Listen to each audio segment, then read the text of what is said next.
Bienvenidos, estáis en Diálogos Cardón, en la Bolsa de Madrid, en el plató de estrategias de inversión. Yo tengo un amigo al que voy a entrevistar, que es Javier Recuenco, que es una personalidad en el mundo de la estrategia para hacer las cosas bien en entornos conflictivos.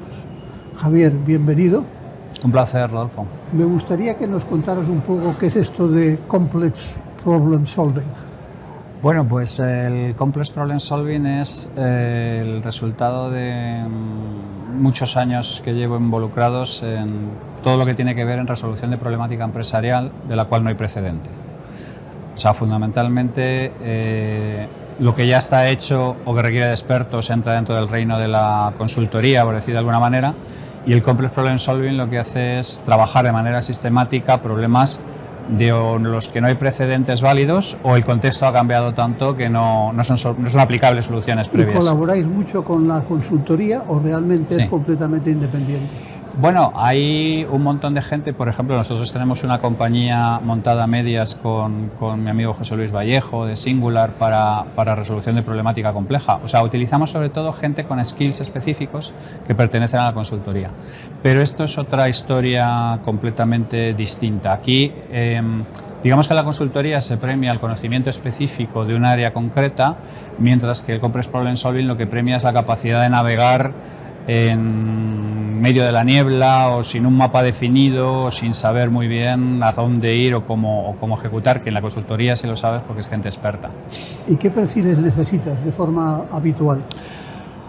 Bueno, hay dos fases muy separadas, muy diferenciadas dentro de la resolución de problemas complejos. La primera es la parte del sense making, o sea, la parte de entender qué es lo que está pasando ahí que no tienes ni idea.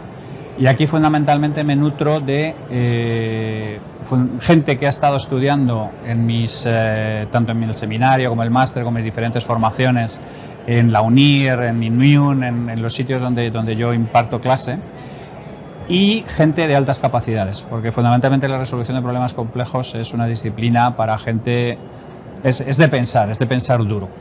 Y en la parte de ejecución, el problema me determina el equipo. Entonces yo lo que tengo que hacer es montar un equipo dependiendo de la hipótesis que hemos elaborado para solucionar el problema específico. Y aquí puede ser cualquier cosa. Aquí puedo necesitar un antropólogo, un criptógrafo, un submarinista o un experto en la Amazonía. O sea, es el problema que determina el equipo. Yo sé que en tu caso casi todo lo que hacéis es secreto o súper secreto. Sí. Entonces, me gustaría que pusieras un par de ejemplos sin trasladar la parte del... Es que hemos trabajado en prácticamente todos los sectores. Una cosa que nos encargan mucho es el futuro de, ponga usted el sector que crea oportuno o el área que crea oportuna, o oye, llevamos atascados con esto 10, 15 años, no sabemos qué hacer, cómo podríamos abordar este tema, o nuestro modelo de negocio está petardeando después de haber funcionado muy bien durante 30, 35 años. ¿Cuál podría ser una reformulación de nuestra propuesta de valor que tuviera sentido? O no tenemos ni idea de cómo cambia la inteligencia artificial nuestra manera de hacer las cosas o nuestra propuesta de valor.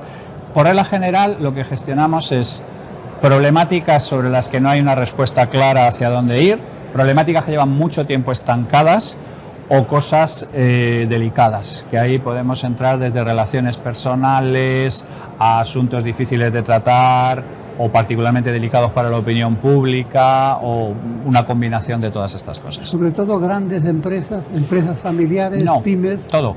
Hemos trabajado para IBEX 35 en problemas muy complejos que llevaban mucho tiempo atascados. Hemos trabajado en empresa familiar, que tenemos una a nosotros la empresa familiar nos gusta mucho y la trabajamos mucho porque trabajamos muchísimo lo que nosotros llamamos el factor X, que tiene que ver con los comportamientos humanos aparentemente irracionales. Y la empresa familiar muchas veces ha sido abordada desde un ángulo más judicial, legislativo y cosas por el estilo, que desde un punto de vista emocional, psicológico, antropológico. Y entonces resulta de ello, pues a nosotros nos gustan mucho las empresas familiares. Y luego hemos trabajado con pymes, pero hemos trabajado con startups, hemos trabajado prácticamente con cualquier... De hecho, por ejemplo, nosotros aprendimos nuestro oficio con pymes porque es que no teníamos ninguna referencia, no teníamos ninguna compañía donde mirar y decir, oye, pues queremos ser como esta gente que hace esta cosa. Entonces, muchos de nuestros aprendizajes han sido en nuestros primeros clientes, que siempre, por razones de riesgo y por razones de efectividad, eran generalmente pymes. Entonces, nosotros no tenemos una especialización ni por sector ni por tamaño de la compañía. Lo que sí estamos especializados es en problemática compleja. Si nosotros vemos que la problemática que nos traen encima de la mesa, sabemos que hay un actor que ya está harto de hacerlo y de resolverlo, nosotros remitimos a nuestros clientes ahí, porque no tiene sentido que ocupemos un espacio que ya está ofertado por otro lado. Y con las grandes consultoras estratégicas tipo McKinsey, etcétera, ¿trabajáis con ellos por encima? ¿Competís? ¿No competís? A ver, el problema fundamental de la consultoría estratégica es que se llama a sí mismo consultoría estratégica, pero normalmente el 70, 80, 90% de sus ingresos vienen de optimizaciones operacionales. Vienen de cortar, lijar, mejorar, operar, y muchas veces cuando se les pide transformaciones estratégicas nos encontramos con que se encuentran en situaciones bastante complicadas. No tengo que mencionar nombres ni tengo que mencionar casos, pero los tenemos todos en mente. Entonces, ¿qué es lo que ocurre? Que operamos en espacios completamente diferentes, porque nosotros no operamos ni en el espacio de optimización de operaciones, ni en el espacio de proporcionar legitimidad y seguridad a los directivos que toman ese tipo de decisiones. Porque yo creo que las consultoras estratégicas muchas veces en el negocio en el que están es el de los seguros, no realmente en el negocio de la transformación empresarial. Y por otro lado, nosotros no podemos ser complacientes, porque nuestro compromiso, tenemos un compromiso con el cliente, pero sobre todo es con el problema. O sea, nosotros a quien tenemos que honrar de alguna manera es al problema.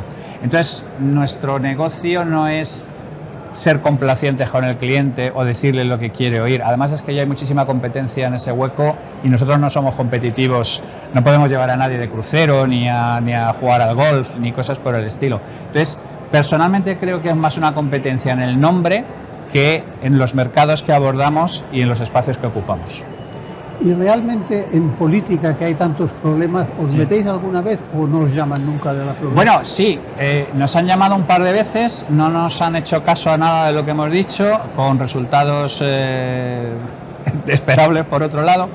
El problema fundamental que nos hemos encontrado con la política, porque claro, a ver, a nosotros nos llegan muchas solicitudes. Oye, España tiene problemas y tenemos problemas de un nivel muy importante, y tampoco es que estemos ahora mismo en manos de gente que te proporcione una cierta seguridad de que esta problemática va a ser abordada de manera específica. Pero claro que los incentivos en la empresa y en la política en general son radicalmente distintos. La empresa tiene unos objetivos que generalmente tienen que ver con módulo de negocio, consolidar las cosas, y la política tiene que ver con ser reelegido. Entonces, lo que hemos intentado es decir, oye, vamos a construir otra compañía específica para abordar cosas que solamente se pueden solucionar de manera público-privada, porque tenemos problemas muy gordos encima de la mesa. Tenemos las pensiones, tenemos los problemas demográficos, tenemos el sector del automóvil, que es un porcentaje muy importante dentro de la esta española, tenemos problemas de envejecimiento de la población en términos de transferencia de conocimiento, tenemos problemas muy importantes. Pero necesitamos juntarnos con gente que entienda cómo funciona la administración, porque una de las cosas, por ejemplo, que nosotros hacemos mucho es arquitectura de incentivos, o sea, entender por qué la gente hace las cosas. Y lo que nos hemos dado cuenta es que en el entorno político los incentivos son completamente diferentes que en los entornos empresariales. Pero nos han llamado muchos sitios, tenemos mucha gente muy metida dentro del CPS que está en la administración pública, y todos me hablan de que deberíamos intentar a ver qué podemos hacer, así que en breve creo que vamos a intentar abordar el mercado. No sabemos si vamos a tener que bajar la persiana dentro de un año, porque es imposible de conciliar y porque no hay voluntad real de solucionar las cosas, pero que por nosotros no sea. Fenomenal. Oye, tú eres y has sido presidente de la Mensa en España. ¿Qué es la Mensa? Mensa es la rama española de la asociación más grande y más históricamente más antigua de gente con altas capacidades. Y bueno, pues yo fui presidente durante 2 mandatos y es un grupo donde toda la gente con alta capacitación, que es necesario para poder entrar dentro, estar dentro del 2% de la población con mayor coeficiente intelectual. Hay varias pruebas y test que admitimos como válidos para entrar, pero tienen que ser certificados. Y lo que buscamos es tener un ambiente estimulante para gente que normalmente no puede encontrarlo a menudo. Y a partir de ahí, pues tiene una vertiente social, tiene una vertiente cultural, tiene, digamos, de alguna manera, lo que intenta es levantar un poco el conocimiento de las altas capacidades, que es una de las cosas que más se habla y menos se conoce, y particularmente en España. Si tienes un hijo o una hija con altas capacidades, ¿le recomendarías entrar en Mensa? Bueno, en Mensa no se puede entrar hasta los 14 años. Y yo personalmente tengo una campaña mía personal y atiendo entre 100 y 150 padres todos los años pro bono con respecto a problemática con respecto a sus hijos. Entonces, si tienen menos de 14 años, yo recomendaría que me buscaran por cualquier sitio y que intentaran hablar conmigo. Yo me encargaré de rerutar. Ya tengo un montón de recursos conocidos y sitios a donde se puede llamar y atender este tipo de cosas, que entrar en Mensa, porque Mensa está diseñado para gente ya un poco de una edad superior, digamos. Por ejemplo, funciona a partir como de los 20, 25. No, tienes que entrar, se puede entrar a partir de los 14, pero la gente que entra con 14 años, que los hay, sobre todo hijos, no encuentran lo que quieren, que es gente de su edad, claro, con la que puedan compartir sus vivencias. Entonces yo personalmente creo que si quieren ayuda o no saben qué hacer con el asunto, es mejor que me busquen y yo rerutaré, dependiendo de la naturaleza del problema, a donde sea, porque es algo que lo hago encantado. Es una especie de misión de Dios, como los Blues Brothers, y lo hago ahora anualmente del orden de entre 100 y 150 personas, así que estaré encantado de que contacten. ¿Cuál es la problemática más habitual en chicos y chicas con altas capacidades? ¿Qué es lo que realmente encuentran más difícil? Fundamentalmente que sus propias características les hacen ser distintos de un colectivo en una edad en la que tú lo único que quieres es pertenecer a ese colectivo. Entonces hay una serie de pequeñas problemáticas que te van separando. Yo siempre digo que las altas capacidades no son nunca el problema. De hecho, la gente con alta capacidad funcional es extraordinariamente exitosa en prácticamente todo lo que intenta. El problema son los colaterales. El problema es que cuando tú empiezas desde pequeño a estar separado porque como no te integras, porque al final del día tú puedes tener altas capacidades y puedes leer el Quijote con 10 años, pero con 10 años te duele que no te inviten a los cumpleaños de la clase, te duele que no te incluyan en las cosas que hacen. Entonces el problema fundamental es que tu propia naturaleza te separa en un momento en el que tú lo que quieres es integrarte, donde la pulsión integradora es más importante, que es en edades jóvenes. Entonces, no es que sea un problema en las altas capacidades, yo soy muy contrario a las narrativas lacrimógenas de lo duro que es, lo complicado que es. No, lo duro que es que te detesten como diferente y te separen, porque a nadie le gusta que le separen, somos animales sociales y todo este tipo de cosas. Por eso, los chavales, si se les diagnostica cuanto antes posible, si les entrega una serie de consejos, de tips para poder funcionar de manera social, suelen ser personas extraordinariamente exitosas. El problema es cuando nadie nos enseña a ser padres, no hemos ido a ninguna academia, pues imagínate padres con altas capacidades, los colegios tampoco están preparados porque están diseñados para atender el centro de la campana de Gauss. En el fondo es que nadie se encarga de ellos, y después de un montón de tiempo de negligencia, pues terminan teniendo normalmente problemas de integración social y al final del día nuestro éxito, nuestro fracaso como profesionales tiene que ver también de lo bien que nos sepamos relacionar, de cómo seamos de afables, de cómo podamos empatizar, de cómo podamos hacer acción comercial, que es pura empatía también, y ese es el auténtico problema que normalmente hay con las altas capacidades. Y una cosa, ¿y en porcentajes, hay algún porcentaje en país por país? ¿Varía de país en país o ese 2% no suele ser? No, es casi siempre el 2% en cualquier parte del mundo. En cualquier parte del mundo. O sea, no hay una diferencia significativa. Hay un montón de estudios sobre que determinados países tienen más IQ o menos IQ, pero eso es más un problema de la educación y de la sociometría, por decir de alguna manera, que de que haya diferencias significativas por país, por raza o por cualquier otro criterio. Es muy difícil integrar una persona con altas capacidades en un grupo mediano. Es complicado. Es complicado. De hecho, yo digo una cosa, que hemos hecho camisetas y lemas y todo esto, que es ellos son más. Entonces, el tema es que los esfuerzos de integración son más por parte de la persona con altas capacidades que por parte del resto de la gente. Y hasta que no entiendes ese mecanismo interno, nosotros pensamos que es un problema de que el resto del grupo no integra a esta minoría, pero yo lo enfoco de otra manera. Yo creo que si tú tienes altas capacidades, tienes las suficientes habilidades cognitivas como para entender qué es lo que está friccionando con tu integración y tienes más posibilidades de integrarte tú que ellos se integren contigo. Curioso, yo recuerdo un jefe mío que decía que cuando tenías mucho éxito tenías que hacértelo perdonar por tus compañeros. Sí, sí, completamente. Y yo creo que es un poco lo que acabas de describir. Completamente, pero es como cuando eres extraordinariamente guapo, sí. O cuando eres no sé a quién se lo oí, pero siempre ofrece siempre un flanco de ataque. Tienes que ofrecer siempre a alguien por lo que te puedan criticar, que elijas tú mejor que el resto de la gente elija por dónde te ataca. Y en general hay una predisposición de la gente con altas capacidades ir a ciertas asignaturas o a ciertas universidades o a ciertos entornos, o realmente está muy mezclado. Bueno, nosotros tenemos una broma privada que decimos que los que nos hemos metido si nos gustara la gente no nos hubiéramos metido ingenieros.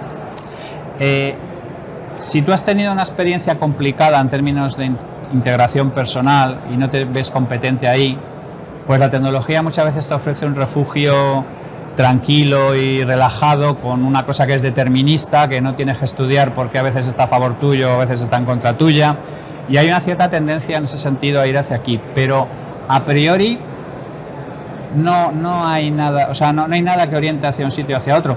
Esta separación entre letras y ciencias, por ejemplo, es absurda. La mayor parte de los superdotados son buenísimos en ambas cosas. A lo mejor se han especializado o se han trabajado más en una de las áreas, pero la inteligencia no es tan nicho. Entonces lo que ocurre es, volvemos a lo mismo, la gestión de los colaterales. Hay mucha gente que se mete en STEM y cosas por el estilo porque les ofrece una certidumbre y una invariabilidad y una predecibilidad que sus compañeros humanos no le ofrecen. Por ejemplo, una cosa que me llama la atención es el porcentaje, el IQ que tiene una persona de altas capacidades, es siempre a partir de un número, o realmente se combinan varias cosas para saber si alguien realmente tiene esas altas capacidades. Bueno, hay unas métricas que te determinan un poco si perteneces o no, que como todas las métricas son discutibles, subjetivas y objetivables, pero la verdad es que sí, hay una serie de patrones que se repiten muchísimo. Y los que ya llevamos mucho tiempo metidos en el tema, pues ya reconocemos con una cierta facilidad y una cierta inmediatez quién pertenece a cada uno de los patrones. Luego siempre hay anomalías estadísticas y luego siempre hay gente que te sorprende porque está configurado de otra manera, pero sí hay una cierta homogeneidad en ciertas características que tienen que ver sobre todo con desde el punto de vista cognitivo, con la velocidad del proceso de la información y la detección de patrones, pero luego desde el punto de vista emocional, como por ejemplo son gente que normalmente tiene un acusado sentido de la justicia. Son gente que son bastante poco flexibles con los chachullos, las tibiezas, todo este tipo de cosas, ¿no? Entonces, hay una serie de características que lo podemos elaborar en la parte cognitiva, pero también yo creo que hay una serie de características emocionales y comportamentales que también son bastante características. Javier, para terminar me gustaría que explicaras, en el caso de la empresa familiar, ¿cuáles son los problemas más habituales que te has encontrado? Sí. Bueno, me he encontrado de todo. Fundamentalmente, el problema es que el patriarca o la matriarca han entregado su alma a la compañía y eso suele tener otra serie de connotaciones. Normalmente se han vuelto hiperprotectores de los hijos, con lo cual les han ahorrado los procesos de dolor, con lo cual les han ahorrado los procesos de aprendizaje. luego se han dedicado en cuerpo y alma a la compañía y no les han dedicado tiempo y se suelen sentir culpables y los suelen tratar de manera específica. Luego no entienden que no se hereda el gen emprendedor entre un sitio y otro y es bastante probable que de entre los potenciales hijos no haya capacitación o voluntad para poder hacer ese tipo de cosas. Sobre todo, los problemas tienen que ver con el proceso de transición. Muchas veces también el patriarca o la matriarca no quieren abandonar lo que han creado durante un montón de tiempo. Muchas veces se han acostumbrado a estar rodeados de gente que les recuerda las grandes cosas que han hecho. Luego, al final del día, nos olvidamos de que son humanos y pretendemos contener la complejidad de la empresa familiar en una serie de protocolos e ignoramos el hecho de que son gente humana y por la mañana estás en el consejo y por la noche estás en la cena de empresa.